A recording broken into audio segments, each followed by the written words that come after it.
You're listening to Dene Michael here on True Radio, the home of proper good music. And one of my guests tonight is the fabulous Owen Paul. Are you still there, Owen? Well, I am still here. Now, we're going to tell all our listeners about how we met, actually, doing the Let's Rocks and travelling with mutual friends. And that's the Fizz, Bucks Fizz. And I believe you've been working with them as well.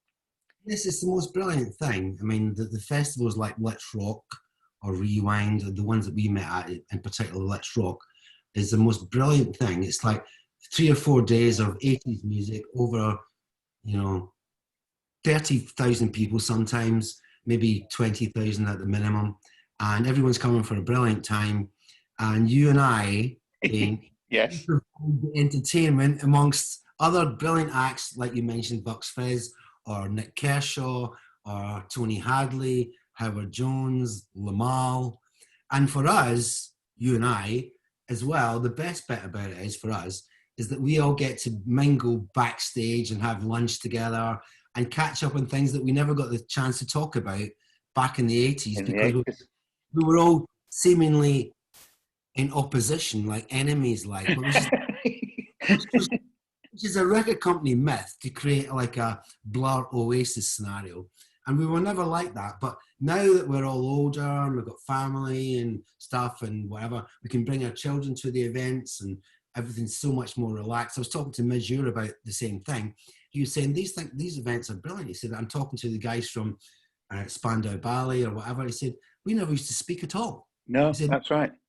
We were talking about old times and why it was all so weird and stuff.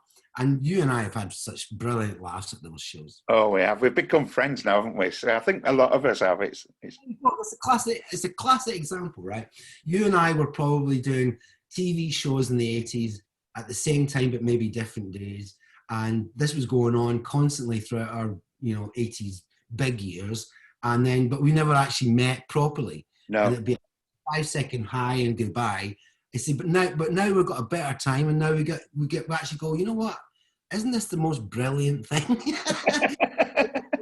We're still here 30 plus years later. People remember what we did, which is brilliant.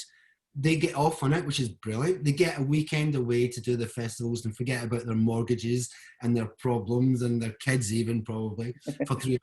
So they have to go back to it. And we are the provider of such a thing. It's the most amazing thing. Totally. It is. I agree with you, Owen. I really do.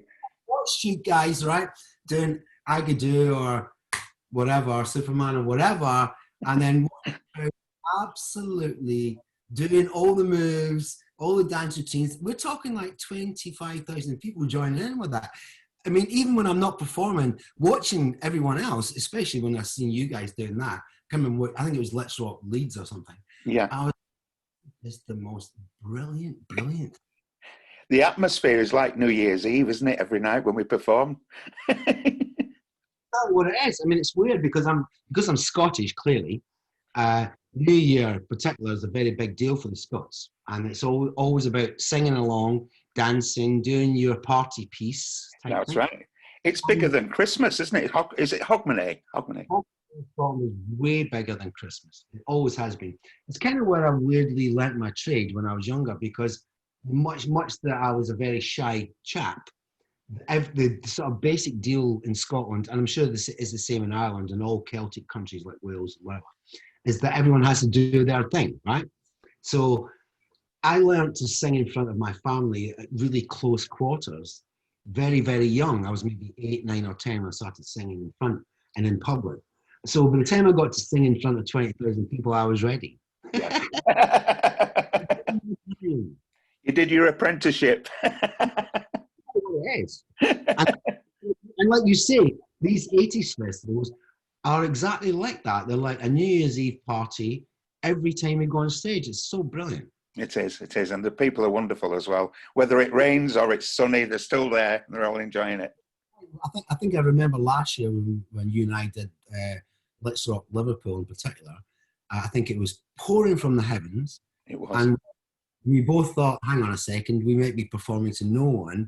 And when we walked out, there was thousands in front of us, not without a care in the world, all doing all the stuff, singing. It was so brilliant. Oh, it is. It's absolutely wonderful.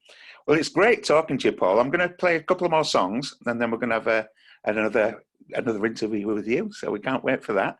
Are you enjoying the music? Loving it. Good. Speak to you soon.